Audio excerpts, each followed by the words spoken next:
Donc ici, on entame l'exercice numéro 3 qui consiste à étudier une fonction numérique.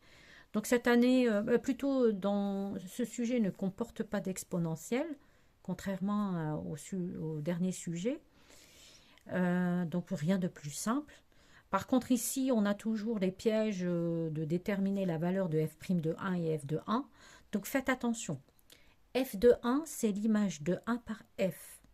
F' de 1, c'est la dérivée de la fonction au point 1 qui correspond en quelque sorte au coefficient à la pente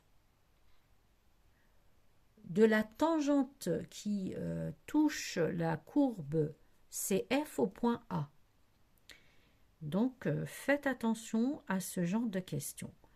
Alors, A, donner f de 1, donc par lecture graphique, on voit bien que f de 1 est égal à 20.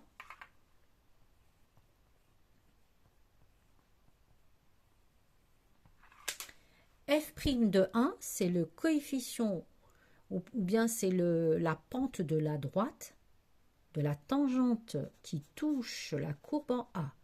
Donc, pour calculer la pente, je choisis deux points bien lisibles qui appartiennent à la droite, puisque la pente est la même. Que je me positionne en A ou en B ou en autre point, c'est la même. Donc, je sais que la pente d'une droite, d'accord, donc la pente d'une droite s'écrit sous la forme suivante. P égale à YB moins YA sur XB moins XA. Donc le B, je choisis B vu qu'il est lisible. Donc je vois que c'est 3, 10.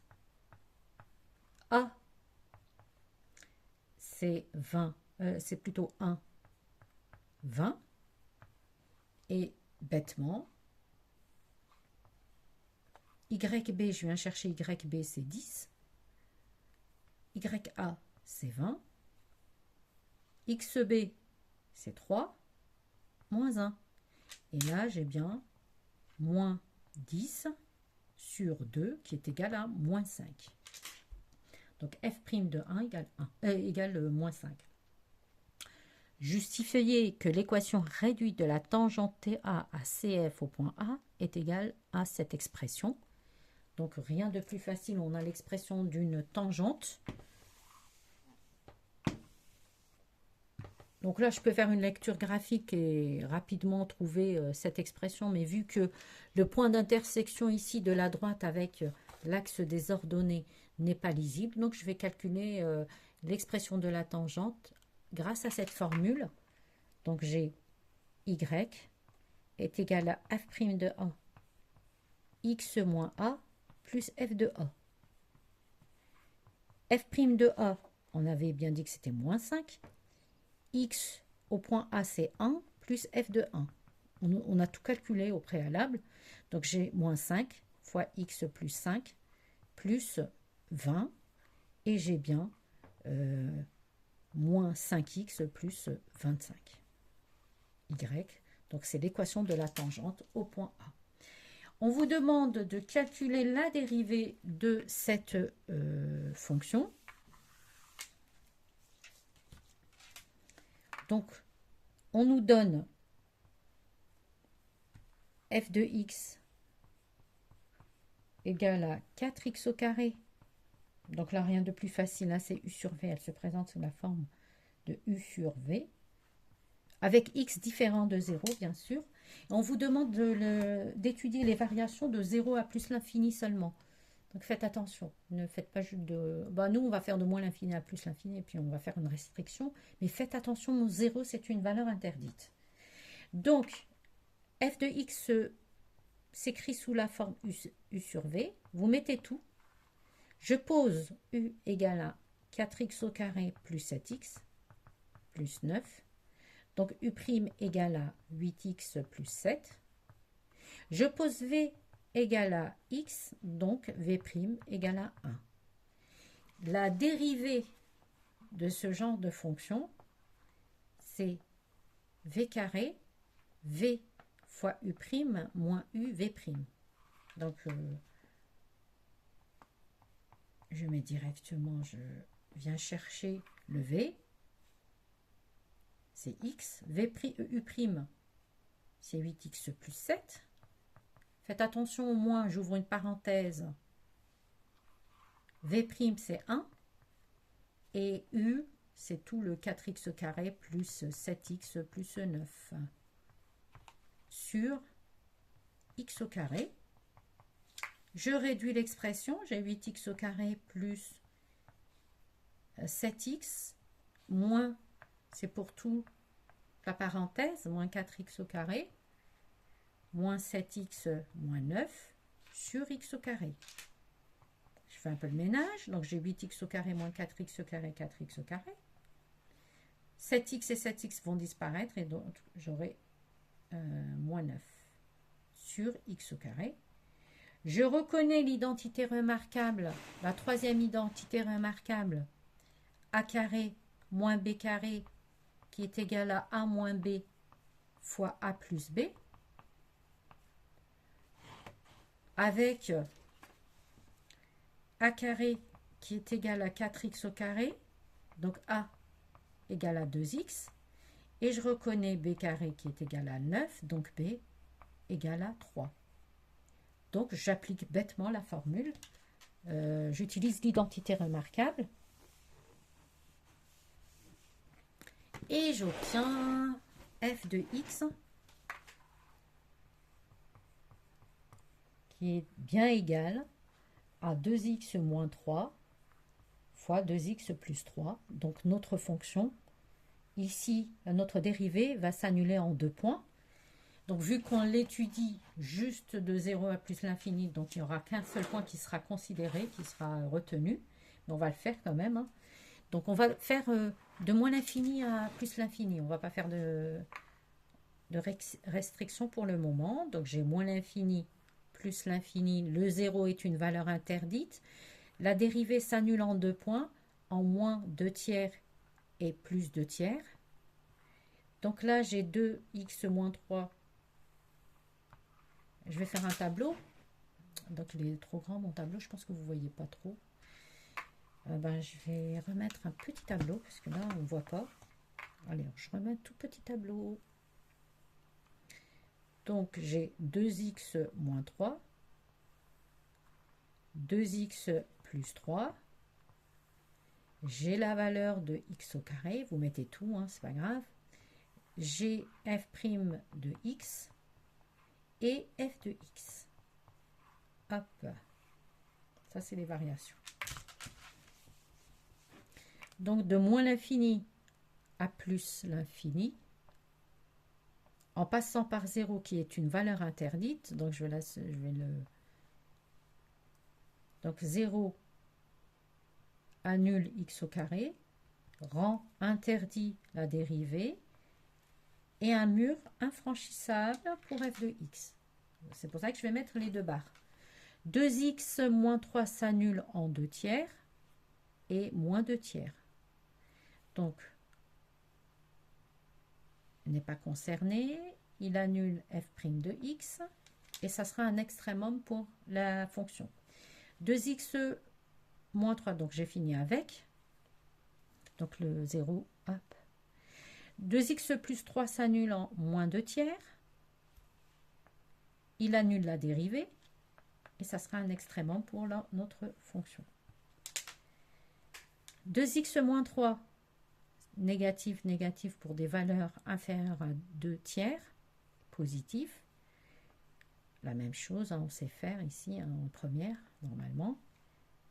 Moins, ça c'est un plus, plus partout. F' de x, donc moins fois moins plus, plus, moins, moins et plus. Donc elle sera croissante, elle décroît, et vous retenez que ce tableau-là, la deuxième partie. On vous demande une restriction, mais faites attention au 0, hein, c'est un piège ici. Hein. Donc vous retenez que cette partie-là, et c'est de 0 à plus l'infini avec des barres au niveau de 0. En déduire les variations, donc là, n'oubliez pas, je ne vais pas le faire, donc de calculer f de 2 tiers. Et en 0, vous ne mettez rien, vous n'êtes pas concerné par les limites, et en plus l'infini, vous ne mettez rien aussi. Donc vous calculez juste f de 2 tiers. En déduire les variations de la fonction, donc vous mettez la phrase de 0 à 2 tiers, la fonction est décroissante, et 2 tiers plus l'infini, elle est croissante, tout en faisant attention à l'ouverture. Ouvrez les intervalles au niveau de 0. Maintenant, on vous pose une question un peu qui n'a pas été posée dans d'autres sujets. Existe-t-il une tangente à la courbe CF qui soit de parallèle à la droite d'équation y égale à 3x plus 5? Donc j'ai une droite 3x plus 5 et je voulais savoir s'il existe une tangente qui est parallèle à cette droite, et je voudrais bien voir quel est le point où la tangente existe. Donc c'est ce qu'on nous demande. Donc ici, le 3 est une pente qui correspond à f'. C'est un point où on a une tangente. Et on voudrait savoir si f' de A est tout simplement égal à 3. Donc, les droites parallèles, toutes droites parallèles, si on a deux droites parallèles, on sait forcément que les pentes sont identiques, sont égales. Donc, si on a une pente, si on a une droite qui est parallèle à la tangente, donc elle est forcément, sa pente est forcément égale à 3. Donc, je dois résoudre une équation f' de A égale 3. f' de x, tout à l'heure, je l'ai calculé. Donc, je vais reprendre f' de x et je vais juste remplacer les x par A. Donc, je vais résoudre 2A moins 3 fois 2A plus 3 sur A au carré égale à 3. C'est une équation à résoudre. Donc A est strictement supérieur à 0, donc je peux mettre un produit en croix. Donc j'ai 3A au carré égale à 2A moins 3 fois 2A plus 3. 3A au carré égale à, identité remarquable, j'avais 4A au carré moins 9. Donc ici, j'obtiens 3A au carré, je mets de l'autre côté moins 4A au carré. L'idée, c'est de trouver le A égal à moins 9. Moins 1, A au carré égale à 9. Donc A égale à 9. A au carré plutôt égale à 9. Donc j'obtiens A est égal à plus 3 ou A égale à moins 3. Donc oui, il existe une tangente à la courbe CF de 0 à plus l'infini au point 3 et qui est parallèle à une droite de 3x plus 5. Il existe une autre tangente au point moins 3, mais vu que l'étude se fait sur 0 plus l'infini avec le 0 exclu, donc on retiendra ce point-là, A égale 3, et on peut calculer f de 3 pour calculer l'ordonnée. Est-ce qu'on nous demande de calculer l'ordonnée? Non. Donc juste, vous pouvez le faire, hein. Calculer f de 3. Donc c'est f de, c'est 4 fois 3 au carré. C'est une question, c'est un calcul en plus, hein. Si vous avez le temps, faites-le, sinon il n'est pas demandé. divisé par 3. En plus, sans calculatrice, je ne sais pas si vous allez pouvoir le faire. Donc 4 fois 36, j'ai 36 plus 27 plus 9. Normalement, oui, parce que c'est divisible par 3. Normalement, on obtient ici un multiple de 3, donc vous pouvez le faire. Voilà. Voilà, la correction est terminée. N'hésitez pas à m'envoyer vos remarques, vos questions. Et si vous avez des exercices difficiles ou à résoudre, n'hésitez pas. Envoyez-moi ça avant demain soir. J'essaierai de répondre à toutes vos questions. Mais excusez-moi, il y en a beaucoup. Il y a beaucoup de messages, donc j'essaye au mieux. Mais demain, je vais essayer de quand même de rester jusqu'à minuit pour répondre à un maximum d'élèves. Bon courage!